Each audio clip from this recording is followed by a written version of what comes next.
Good afternoon, ladies and gentlemen. Um, this is our last lesson of topic 3, and you're going to see that the last lesson of any topic is called problem solving. They all have the same title. And the job of these lessons is to apply what we've learned and typically put it into either real life or word problem situations. Word problems are definitely something that all people, okay, not just students, all humans could probably use a little more help with. So I wanted to be sure to do it with these. Now, we're not going to do the problem solving lesson for every topic, but when we do, it will definitely be important. Okay. So, no new information. This is all about solving equations and how expressions, equations, and the word problems work together. So I wanted to kind of walk through and give you some ideas. Now, this problem says draw a model and write an equation to represent the problem. I will never have a graded draw a model that I'm not personally grading.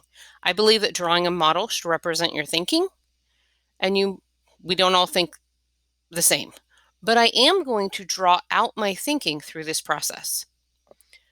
Okay, just like I did last week on the wishing well problem that we did. Drawing a picture is very, very helpful. Okay, but we are definitely going to write an equation. So here's the story. Students working at the concession stand at a school play sold a total of 64 juice boxes and energy bars. Okay, so that means 64 in total of these objects. Okay, during intermission. They sold 21 energy bars. How many juice boxes, J, did they sell? Now, notice that as I was going through, I was underlining or putting parentheses around or maybe putting stars next to things. If you are reading the problems out of the textbook, you can't do that because you can't write in it. But what I would suggest is that you write down these little phrases or important parts. So now let's draw a picture of it. We know that we had 64 total. And of that 64, some of them were juice boxes. Okay. And this is J. We don't know how many. And we know that there were some energy bars. And I'll just kind of put the little dots for continued. Okay. And we know that there were 21 of those. So we know that if we took a total of 61, okay, it's made out of J and 21. Well, we know that it's a combined, it's a total, which tells us we got to add them together. Oh, so our equation then would be J plus 21 equals 64. That simple. Okay. Now, are there other ways you could figure out this problem? Absolutely. Do I need you to learn to write equations from word problems? Absolutely. Okay. So I'm not pretending like this is the only way, but this is the way I need you practicing right now. Well, we have an equation. The variable is not isolated.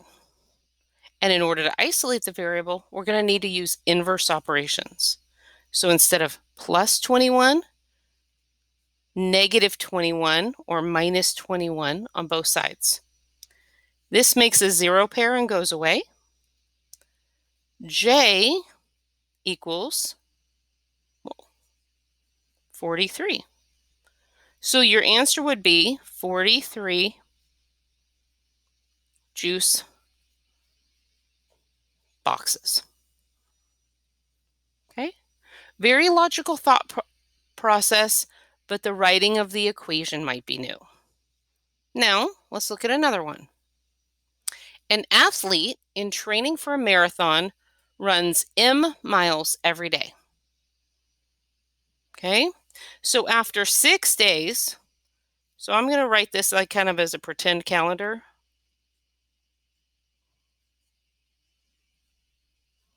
One, two, three, four. Okay, so after 6 days, every one of those days they ran m miles. Now, if you know anyone who trains for a marathon, usually they mix it up, but just in case. And this total is 90 miles. Well, what happened to make that person go 90 miles? They did something every single day. Oh,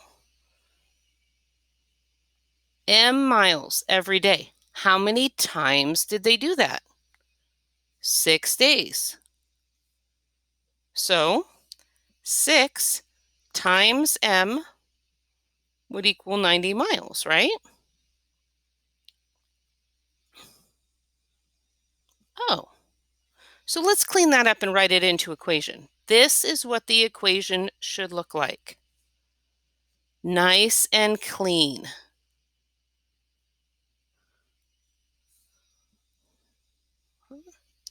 Well, it's 6 times m. The inverse operation would be to divide by 6.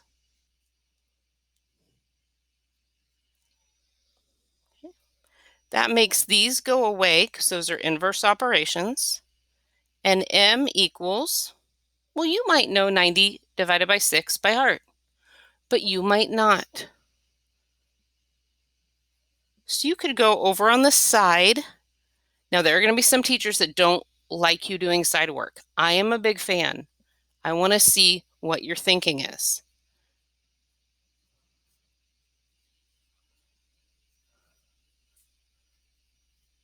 And it's honestly a little bit of good practice with division.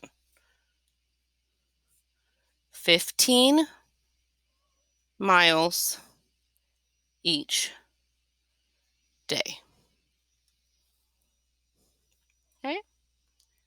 So I wanted to be very clear that we just take the story,